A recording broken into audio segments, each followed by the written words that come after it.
क्या आप ये जानते हैं कि एक राज्य से दूसरे राज्य की तरफ पलायन हो रहा है केवल कानून की वजह से? एक देश में कभी ऐसा होता हुआ देखा है आपने? जी हां, बंगाल से आसाम की तरफ लोग भाग रहे हैं। क्यों? पहले आप देखिए रिपोर्ट। बार बार कह रहा हूं, आईसी कहां है? Where is the IC? आप आईसी है क्या? क्या हो रहा है? ऐसी व्यवस्था होती है क्या? आपको बोला कूच बिहार की तरफ जाएगा, आपके पास हर चीज का एक्सक्यूज है, पर आपके पास ये एक्सक्यूज नहीं है कि लॉ एंड ऑर्डर मेंटेन न हो। गवर्नर के गाड़ी को इस तरीके से रोकना, आई am shocked at it. This is total collapse of rule of law. मैंने कल्पना भी नहीं की थी इस प्रकार का नंगा नाच हो सकता है। लोगों की आंखों में मैंने डर देखा है। पुलिस का थाने में जाते हुए डरते हैं। पश्चिम बंगाल में राज्यपाल का दौरा हुआ और बंगाल का रक्त चरित्र सबके सामने आ गया। महिलाएं राज्यपाल के सामने आकर गिर गईं और गुहार लगाती रहीं। राज्यपाल ने कहा, यहां कोई संविधान नहीं और यहां केवल और केवल डर और खौफ का माहौल है।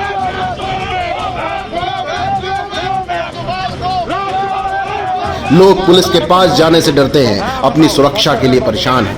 बंगाल में जिस तरह हिंसा हुई, ऐसा लगता है कि यहाँ कानून का ही शासन नहीं। छोड़ दिया, जंगल में रहने लगे।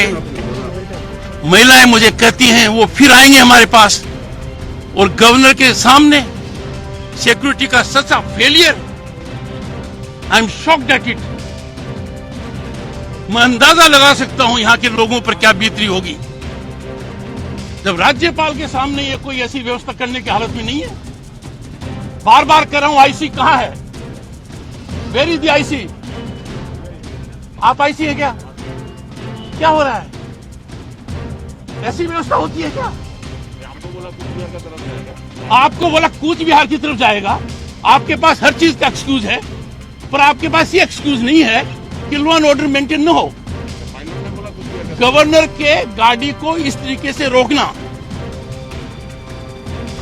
आई am shocked at it. This is total collapse of rule of law.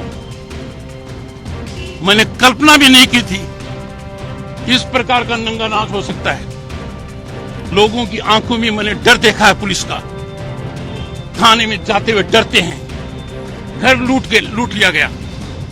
बेटी की शादी के लिए सामान किया, वो लूट लिया गया। घर में मौत हो गई, श्राद्ध का सामान लूट लिया गया। घर के बाद घर को डिस्ट्रॉय कर दिया। और इनका अति उत्साह कि कवेड़ को इधर जाना था तो भी आपकी पुलिस का फेलियर है। Your police should know where I was going. Your pilot is leading me. I am shocked at it. I am really shocked. This is destructive of democracy. Rule of law के totally खिलाफ है। मैंने आगाह किया था chief secretary और DGP को कि they must ensure there must be proper law and order while I am there. It is planned. आठ लोगों को इतनी छूट दे दी गई, उनको ऐसे हाथ जोड़कर ट्रीट कर रहे हैं। They are violating law and they are being treated as guests. Shocked at it. लोग बंगाल छोड़कर डर से भाग रहे हैं। आज की चर्चा पश्चिम बंगाल से लोगों का पलायन क्यों हो रहा है और कानून क्या कर रहा है, इस पर है। आपने जब वीडियो देखा होगा तो आपको दिखाई पड़ रहा होगा कि बंगाल के राज्यपाल का जब ये दौरा हुआ कूच बिहार नंदीग्राम जैसे इलाके में, वहां पे महिलाओं ने उनके पैर पर गिर करके गुहार लगाई। कौन है ये महिलाएं और आखिर क्या ऐसा है कि बंगाल के राज्यपाल को यह कहना पड़ रहा है कि कानून व्यवस्था पूरी तरह से खराब है? लोग पुलिस के पास जाने से डर रहे हैं, लोग थाने पे जाने से डर रहे हैं, लोग खौफ और भय में हैं। और इसका उदाहरण पेश आया सबके सामने क्योंकि आसाम में महिलाएं पलायन कर चुकी बंगाल में अपने घरों को छोड़ करके। आखिर बंगाल में ममता के राज में ये हो क्या रहा है, इसी पे बात करने के लिए हम अपने सहयोगी ओम और राघव के साथ मौजूद हैं। हम पहले आएंगे ओम के पास। ओम, आप देखिए, बंगाल में राज्यपाल का दौरा हुआ, सामने ही पूरी की पूरी राज्यपाल की गाड़ी को एक भीड़ ने रोक भी दिया, राज्यपाल ने इस पे भी ऑब्जेक्शन किया। आखिर वहां पे क्या है कानून व्यवस्था? आपको दिख रहा है ना सारी चीजें ये? बिल्कुल कुछ ये पूरा का पूरा जो माहौल है ये एक जंगल राज में तब्दील हो चुका है। और जिस तरीके से दीदी ने कहा था, और दीदी का पूरा इस तरीके का चुनावी माहौल था कि हम एक सुशासन लगाएंगे, लेकिन ऐसा दिख कहीं नहीं रहा है। हर तरफ गुंडा राज चल रहा है। जिस गुंडा राज की बात पहले बिहार में होती थी, कभी यूपी में होती थी, आज साफ दिख रहा है कि बंगाल में ये हालात हो चुके हैं। और लोगों को अगर अपने मताधिकार प्रयोग करने का दंड दिया जाए, उनका रेप करके, उनको जान से मार करके, तो ये लोकतंत्र की हत्या है। और यही जो राज्यपाल है वहां के धनखड़ ने, उन्होंने कहा भी है कि ये जिस तरीके के हालात बन चुके हैं आज बंगाल में, ये लोकतंत्र नष्ट होने के सबूत दिखा रहे हैं। बंगाल में इस तरीके का माहौल बन गया है। और बंगाल में जो माहौल है, इसके लिए पूरे देश को चिंतित होना चाहिए और केंद्र सरकार से प्रश्न पूछना चाहिए कि जिस तरीके से हिंसा व्यापक हुई, उसमें आपने क्या कदम उठाए? केवल चिंता जाहिर करने से क्या कुछ हो जाएगा? चिंता जाहिर तो पूरी दुनिया कर सकती है, चिंता जाहिर करने से कुछ नहीं होता। वास्तव में आपको ठोस कदम उठाने पड़ते हैं। धरना देने से भी कुछ नहीं होता, और धरना का आगाज करते हैं, लेकिन जब हिंसा पे बात आ जाए और जब बंगाल में इस तरह की परिस्थिति हो जाए कि कानून और व्यवस्था भी चौपट हो जाए, तो राघव जी इस मामले में क्या किया जाए फिर? देखिए, ये एक बहुत ही दर्दनाक हादसा हुआ है बंगाल में, जहां हमें ये इलेक्शंस लग रहे थे नॉर्मल है, एक अच्छा आउटकम निकलेगा, क्योंकि कोविड के प्रोटोकॉल्स तोड़ के दोनों ही पार्टियों ने कह लीजिए प्रमोशन किया था अपना।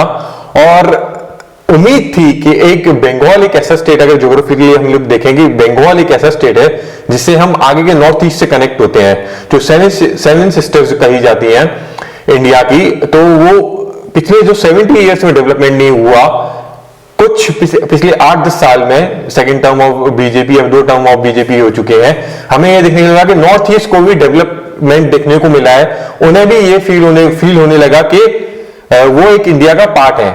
तो जो मेन स्टेट इंडिया को rest of the north east को कनेक्ट करता है, वो आ जाता है बंगाल। इसलिए बंगाल पॉलिटिक्स बहुत इंपॉर्टेंट हो जाती है। हमें ये इतने दर्दनाक इवेंट देखने को मिलते हैं कि अगर मैं कॉन्स्टिट्यूशन को सब्सक्राइब करता हूं, वो मुझे राइट टू वोट देता है। और जितना भी मेरे को ये बचपन में पढ़ाया जा रहा है कि भाई लेजिस्लेचर है तुम्हारी प्रोटेक्शन के लिए, तुम्हारे लिए जुडिशियरी है प्रोटेक्शन के लिए, तुम्हारे लिए एग्जीक्यूटिव बॉडीज है प्रोटेक्शन के लिए, भाई मैं अपना वोट एक्सरसाइज करने जाता हूं तो लोग मेरे को पनिश करते हैं क्योंकि मैंने उनकी आइडियोलॉजी को सपोर्ट नहीं किया। यही हमें बंगाल में देखने को मिलता है। जिन लोगों ने टीएमसी को सपोर्ट नहीं किया, जिन लोगों ने बीजेपी को सपोर्ट किया, घर जला दिए गए, उनकी बहन बेटियों के संग रेप कर दिए गए, माओ के बच्चों को मार दिया गया, और लोगों को जान बचाने के लिए वहां से छोड़ के भागना पड़ा नेबरिंग स्टेट में, जो कि हमें देखने को मिलता है आसाम की तरफ अधिकांश लोग भागे, कुछ लोग बिहार की तरफ भी भागे, कुछ लोग ओडिशा की तरफ भी भागे हैं, पर मुख्यतः आसाम की तरफ भागे हैं। तो जो इंपॉर्टेंट चीज है कि ये देखने को मिल रहा है कि जहां टीएमसी रूल कर रही है, वो वेट कर रही है, वो लोगों को पनिश करना चाहती है कि तुमने हमें वोट नहीं किया, देखो ये क्या है, ये तो टोटल हेरिटेरियन या कह लीजिए डिक्टेटरशिप देखने को मिलती है। और वहीं सेंटर में बैठी हुई बीजेपी, वहां के लोकल एमएलएस भी कुछ अपोज नहीं कर रहे हैं, वो अपने पार्टी वर्कर्स को नहीं बचा पा रहे हैं, उनकी फैमिलीज को नहीं बचा पा रहे हैं। कहीं ना कहीं ये भी देखने को मिलता है कि ये भी वेट कर रहे हैं, देखो तुमने हमें मेजोरिटी से वोट नहीं किया तो हम तुम्हारा ये हश्र कर देंगे। तो इसमें जो इंपॉर्टेंट चीज निकल के आ रही है वो ये आ रही है कि वहां का बंगाल का आदमी ये सोच रहा है कि मैंने अगर वोट दिया है, मैं यहाँ का सिटीजन हूं इंडिया का, तो मुझे स्टेट प्रोटेक्ट करेगा, मुझे सेंटर प्रोटेक्ट करेगा। हमें ये जगह दिखने को मिल रही है कि दोनों में से कोई भी इंसान आगे आके हमें प्रोटेक्ट नहीं कर रहा है। तो सवाल हमारी सिक्योरिटी का उठ रहा है कि अगर आज बंगाल में ये चीज हो रही है तो क्या और स्टेटों में नहीं हो सकती है? ये दोबारा रिपीट किया जा सकता है महाराष्ट्र में, आने वाले समय में जो केरला में हो सकते हैं। और ये भी सवाल उठ रहा है कि कहीं ये कश्मीर 2.0 तो नहीं है, जैसे पाकिस्तान और चाइना के हाथ मिलाने में कश्मीर को अलग करने की कोशिश की, कश्मीरी पंडित भगा दिए गए 1990 के दशक में। वहीं कहीं 21वीं सदी के ये इस दशक में कहीं बंगाल छोड़ के भारतीयों को न भागना पड़े। कुछ जी 29 मार्च को जब ममता बनर्जी ने भाषण दिया था तो उसने बोला था कि खेला होबे, ओम जी, खेला उबे का मतलब यही था क्या? हिंसा, बलात्कार और लोगों के साथ अत्याचार? कौन जानता था कि जो पूरे राज्य की दीदी हैं वो महिलाओं के साथ हो रहे जो रेप हैं उनके मामले में मौन साथ जाएंगे। बिल्कुल कुछ जी, ये प्रश्न एक यक्ष प्रश्न है, इसके बारे में सभी देश के लोगों को विचार करना चाहिए। और राघव जी द्वारा उठाए गए ये पॉइंट भी बहुत महत्वपूर्ण है कि यदि कोई सरकार जीत जाती है या कोई पार्टी जीत जाती है तो क्या वो अपनी अपोजिंग पार्टी के जो सदस्य हैं उनको मरवाएगी? क्या ऐसा होने वाला है आने वाले चुनावों में, आने वाले राज्यों में, या आने वाले जो केंद्र के चुनाव हैं उनमें? क्योंकि अगर ऐसा होने वाला है तो हमारा फिर लोकतंत्र नहीं बचने वाला है। देश के नागरिकों को इस मामले में सख्त आवाज उठानी चाहिए केंद्र सरकार की ओर, और ये प्रश्न पूछने चाहिए कि जब बंगाल में इस तरीके का हिंसे का नंगा नाच हो रहा था उस समय केंद्र क्या कर रहा था? क्या केंद्र अपनी ओर से कोई ऐसे कदम नहीं उठा सकता था कि वो इस हिंसा को रोके? और फिर उसके बाद बीजेपी जो कि इस समय केंद्र में बैठी हुई है, उसी के जो सदस्य हैं, बीजेपी के सदस्य जिन्होंने वो वर्कर्स जो बंगाल में काम कर रहे थे बीजेपी के लिए, वो अपने ही वर्कर्स की रक्षा कर पाने में सफल नहीं हुए, बीजेपी के नेता, बीजेपी पार्टी। तो आने वाले समय में बंगाल में कोई बीजेपी का वर्कर कैसे आएगा आगे? या देश के किसी दूसरे हिस्से में जहां पर कोई दूसरी विरोधी विपक्षी सरकारें हैं, क्या उनके विपक्ष में कोई बीजेपी का वर्कर आएगा? बीजेपी पर से भरोसा लोगों का उठ रहा है केवल इस कारण कि लोग जब बीजेपी के सदस्य होने के कारण उनके ऊपर हिंसा होती है, उनका रेप हो रहा होता है, उनकी बहु बेटियों का रेप हो रहा होता है, उनको घर जलाए जा रहे हैं, उनको मारा जा रहा है, तो उनकी रक्षा के लिए पार्टी की ओर से कोई ठोस कदम नहीं उठाए जा सके। कोई ऐसे कदम जो कि स्पष्ट हो कि उनके जरिए यह सुनिश्चित किया जा सके कि इनकी जान हम बचाएंगे, किसी भी हाल में हम बचाएंगे, और हर वो कदम उठाएंगे जिससे यह सुनिश्चित हो सके कि हम आपके लिए खड़े हैं, आप हमारे सदस्य हैं।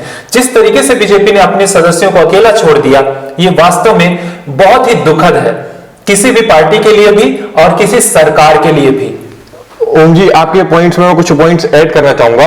हम जरूर ये देख रहे हैं कि स्टेट गवर्नमेंट और सेंट्रल गवर्नमेंट या टीएमसी या बीजेपी देख रहे हैं, पर हम क्या कहें, जो सोशल मीडिया एक शब्द बना के देता है, गोदी मीडिया और लिब्रांडू गैंग, ये जो अवार्ड वापसी गैंग है वो अब क्यों शांत है?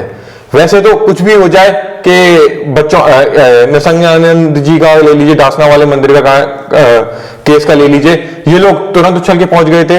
जो लेफ्ट विंग मीडिया कहा जाता है वो तुरंत पहुंच गए थे कि एक बच्चे पे मारा गया है, मूतने का पूरा केस है जो कि आप जनता जानती है और काफी कवर किया गया है उसमें। तो अब वो वाला सेक्शन ऑफ मीडिया क्यों चुप है? क्यों नहीं अवार्ड वापसी हो रही? क्या आप फीमेल नहीं है? इतनी सारी फीमेल है जो पाकिस्तान को का जो टेररिस्ट कंट्री बना हुआ है और गाजा पट्टी पे टेररिस्ट कैप्चर है, तो वो लोग उसको सपोर्ट कर रहे हैं। यहां तो आपको फीमेल ने अपनी बहनें फील नहीं हो रही। आपका टैक्स का पैसा उनके यहां रोड कंस्ट्रक्शन कराता है, उनके यहां, और उनके टैक्स का पैसा आपके यहां बेसिक इंफ्रास्ट्रक्चर अरेंज करता है। क्या आपको कोई ड्यूटी फील नहीं होती? आपको नहीं लगता कि हम एक ही कंट्री के हैं, एक ही कल्चर को बिलोंग करते हैं? तो कोई इमोशंस नहीं है आपके पास उन लोगों के लिए? कुछ जी, लेकिन भारत में जब लोकतंत्र की हत्या हो रही है, जहां चुनाव के बाद एक हिंसा हुई, और हिंसा होने के बाद जब केंद्र सरकार ने टीम भेजी तो ममता बनर्जी की सरकार ने रिपोर्ट तक नहीं भेजी। आज मजबूर होकर के जब सरकार के राज्यपाल विजिट करने गए तो ममता सरकार यह कह रही है कि गवर्नर स्टेट के अधिकारियों को डायरेक्ट निर्देश देकर के प्रोटोकॉल तोड़ रहे हैं। राघव जी, ये कहां तक उचित है? देखिए, जब ये हिंसा चल रही थी तब दीदी से पूछा गया कि आप कोई क्यों नहीं एक्शन लिए? दीदी ने सीधे कंधे ऊंचे कर दिए, I am not an acting CM. तो उस टाइम जो एक्टिंग अथॉरिटी थी उन्हें स्ट्रिक्ट एक्शंस लेने चाहिए थे। अगर गवर्नर उस समय फेल किया था तो उसे बकायदा प्रेसिडेंट ऑफ इंडिया को लिखना चाहिए था, I have failed to maintain the law and order. आप इन पोल्स को कैंसिल करिए या फिर री इलेक्शन करिए, नहीं तो 6 महीने का प्रेसिडेंट रूल लगाइए। मैं दर्शकों को बता दूं कि इंडिया में प्रेसिडेंट रूल पहले भी लगे हैं, और उन स्टेटों में जहां state has form to perform their legal functions, वहां प्रेसिडेंट को हक होता है लगाने का, और इमरजेंसी मिनिमम 6 महीने से लेकर मैक्सिमम 3 साल तक लगाई जा सकती है। खैर, तो वहां पे हमें ये देखने को मिलता है कि गवर्नर ने भी थोड़ी लिथार्जी की है, ढीलापन है उनके काम करने में। उन्होंने वेट किया कि कुछ लोगों को मरने दो, तुम कैसे गवर्नर हो? तुम्हें दिख नहीं रहा है कि एक भी बंदा अगर मर जाता है, सब्सक्राइबर ऑफ कॉन्स्टिट्यूशन मर रहा है, then who is responsible, who is answerable? आप यही बात नहीं है कि गवर्नर को मिली तो है, वहां की जुडिशियरी क्या कर रही थी? हाई कोर्ट्स प्रो बोनो तो एक्शन लेते हैं ना, सुप्रीम कोर्ट्स ले लेते हैं ना, जहां कोई क्या कहते हैं केस दर्ज करने वाला नहीं होता, प्रोएक्टिवली आगे बढ़ के केस करते हैं। क्या वो लोग नहीं कर सकते? ये ह्यूमन राइट्स वाले क्या कर रहे हैं? वैसे तो ह्यूमन राइट कमीशन उठ खड़ा हो जाता है कि हम दिल्ली में ये करेंगे, वो एनआरसी के लिए कितना कितना किया, तो ये किसान आंदोलन के लिए अरुंधति रॉय दौड़ दौड़ के पहुंच गई, ये जानते हुए कि वहां कोरोना फैल सकता है, कितनी अपराजिकता हो सकती है, इतनी बड़ी पॉपुलेशन है 26 जनवरी को, क्या क्या नहीं हो सकता और क्या नहीं किया गया वहां पे। तो ये बहुत बड़े सवाल हैं कि पॉलिटिक्स किस तरफ जा रही है, लेकिन टिस क्यों रहा है एक भारतीय आदमी, एक बहुत बड़ा सवाल है। कुछ जी, जब ये बात बंगाल की सामने आई और राज्यपाल का जब वो विजिट हुआ तो महिलाओं का जिस हिसाब से गुहार लग रहा था, और जो हमारे पास रिपोर्ट्स आई हैं वो रियली दिल को दहला देने वाली थी घटनाएं हैं। जब कोई अपने परिवार को, अपने घर को लोकतंत्र के इस जो ये लोकतांत्रिक देश है अपना भारत, और उसमें वो अपने स्टेट को छोड़ करके दूसरे स्टेट में जा रहे हैं, तो सोचिए कि लोकतंत्र की किस तरीके से हत्या हो रही है। और लोकतंत्र के लिए कोई ना कोई कहीं ना कहीं बंगाल में जो चुनाव हुआ है उसके पीछे एक साजिश और षड्यंत्र जरूर चल रहा है। और इसमें कोई डाउट नहीं है ओम जी कि इसमें बाहर की भी बिल्कुल फंडिंग हो जी, या फिर बाहर के लोग भी ऐसे हो जो भारत की लोकतांत्रिक व्यवस्था को बिगाड़ना चाहते हैं। बिल्कुल कुछ जी, ये पूरा का पूरा मामला ही ऐसा रहा है जो स्पष्ट रूप से जो बाहर की शक्तियां हैं उनका पूरा इसमें सपोर्ट रहा है। अब इसके सबूत आप चाहे देख पाए या ना देख पाए, लेकिन जो सबसे बड़े सबूत रहे हैं, जिनके बारे में लगातार पिछले कई सालों से बताया गया है कि रोहिंग्या मुसलमानों को बंगाल में लाया गया है एज ए वोट बैंक, उनको यहां बसाया गया है, उनको आधार कार्ड दिए गए हैं, तो डेफिनेटली उनकी जनसंख्या बढ़ाने की कोशिश की गई ताकि किसी भी तरीके से ये वोट बैंक बन पाए। और इस तरीके से स्पष्ट है, साफ है कि किस तरीके से बाहर की शक्तियों का यहां पर बहुत ज्यादा सपोर्ट रहा है। फिर उसके बाद जब रोहिंग्या या जितने भी बाहर से आए हुए नागरिक हैं जो कि वहां पर जबरदस्ती आधार कार्ड देकर उनको देश का नागरिक बनाया गया, उनको बाहर निकालने की प्रोसेस अगर शुरू की गई तो उसके खिलाफ पूरी दुनिया से आवाजें उठी। केवल हमारे पड़ोसी देशों से नहीं, पूरी दुनिया से आवाजें उठी कि इन लोगों को बाहर ना निकाला जा सके। फिर हमारे देश के अंदर से भी ओवैसी जैसे लोगों ने पूरी जान लगा दी, ममता बनर्जी ने भी जान लगा दी कि हम इनको बाहर ना निकलने दें। आज असम जल रहा है, बंगाल जल रहा है, इसीलिए जल रहे हैं क्योंकि यहां कुछ लोग वोट बैंक की राजनीति के लिए विदेशों से आने वाले जो लोग हैं उनको नागरिक बनाने की कोशिश कर रहे हैं। और ये हमारे देश में देश को जलाने की प्रक्रिया है, देश को नष्ट करने की, लोकतंत्र को नष्ट करने की प्रक्रिया है, और लोग इसके बारे में आंख बंद करके बैठे हुए हैं। इस समय बेहद कड़े नेता की जरूरत है। और फिर इसके बाद मैं एक और बात कहना चाहूंगा जिसकी शुरुआत राघव जी ने की थी, मीडिया की, कि जब बंगाल जल रहा था, लोकतंत्र की हत्या हो रही थी, उस समय मीडिया कहां था? किस तरीके से जो नेशनल मीडिया है उसने उसकी ओर से आंखें बंद की और उनके बारे में कुछ नहीं बताया। वो वास्तव में प्रश्न करने योग्य है कि आखिर आप लोगों का जो जमीर है वो कहां मर जाता है जब जरूरत पड़ती है कि देश का लोकतंत्र केवल कार्यपालिका विधायिका नहीं चला रहे हैं और न्यायपालिका, मीडिया का बहुत बड़ा हिस्सा है। इसको लोकतंत्र का चौथा स्तंभ कहा गया है। और लोकतंत्र का चौथा स्तंभ अपना काम करने में जब पूरी तरीके से नाकाम साबित हो रहा है, इससे पता चल रहा है कि जो विधायिका है वो तो गड़बड़ कर ही रही है, लेकिन साथ ही जो चौथा स्तंभ है उसने भी पूरे तरीके से उसका भी पूरा फेलियर रहा है, उसने अपना काम सही तरीके से नहीं किया है। मीडिया का जो ये फेलियर है ये वास्तव में लोकतंत्र को ले डूबेगा। भले ही जो लोग सेकुलरिज्म और अनेक प्रकार के नारे भर रहे हैं कि हम देश के लोकतंत्र के लिए काम कर रहे हैं, समानता के लिए काम कर रहे हैं, ये समानता के लिए काम नहीं कर रहे हैं। इनके लक्ष्य वास्तव में कुछ और हैं जिनके बारे में हम आपके सामने चर्चा करेंगे किसी दिन। लेकिन ये लोग उन लक्ष्यों को प्राप्त करने के लिए दुनिया भर के जो कुछ आका हैं इनके, उनके लिए ये काम करते हैं, उनसे पैसा पाते हैं, ये हमारे और आपके बारे में और देश के बारे में नहीं सोचते हैं। कुछ यही मैं कहना चाह रहा था आपसे। राघव, आप कुछ कहना चाह रहे हाँ जी, मैं ये कहना चाहता हूँ, ओम जी ने एक पॉइंट अच्छा रेस किया कि रोहिंग्या, पर वो शब्द थोड़ा मेरे को आधा ही लगता है, क्योंकि वो पूरा शब्द है रोहिंग्या मुस्लिम। हमें ये चीज देखने को मिलती है कि बीजेपी को उम्मीद की जा रही थी कि जो वहां के हिंदू वोट बैंक है वो बीजेपी को सपोर्ट करेगा, और जो कही जा रहे हैं टीएमसी गूंज है, तो वो कौन आए? जो अनऑथराइज थे, रोहिंग्या मुस्लिम आए। उनके लिए तो आप लोग काफिर हैं, भेड़ बकरियां हैं, तो जिसको काटा, फीमेल देखी तो रेप कर दिया, किसी अपने बाप के सामने उसके तीनों बच्चों को मार दिया, उसको पूरे वंश को उड़ा दिया। मतलब लोग कह रहे हैं कि हमने भीड़ आती हुई देखी और हम लोग तुरंत छोड़ के जंगल भाग रहे, लोगों को जंगलों में रहना पड़ रहा है। और जैसा कि ओम जी ने डाला कि इनको रोहिंग्या को रजिस्टर कराने के लिए उनको वोटर आईडी कार्ड और आधार कार्ड दिलवाने के दीदी ने बहुत लड़ाई की थी, क्योंकि शायद वो चाहते थी कि ये लोग रहें और जरूरत पड़ने पे, मतलब ऐसे पोल्स में ये लोग काम आएंगे। और टीएमसी ने अपने बचाव के लिए किया भी क्या कि उन्होंने सारा ब्लेम बीजेपी डाल देंगे। उनकी प्लानिंग एक तरह से अच्छी दिखने को मिलती है कि अगर बीजेपी हार गई है, हम इसकी खुन्नस, मीडिया अगर हमारे पीछे आएगी तो हम बोल देंगे कि बीजेपी हार गई है, खुन्नस दिखाने के लिए ऐसे अटैक करा रही है अपने ऊपर और अपने ही पार्टी वर्कर्स को मरवा रही है। तो उन्होंने ये भी दिखाने के लिए कि अपने ही गुंडों से टीएमसी लोगों मेंबर्स या वर्कर्स के अगर अटैक कराया।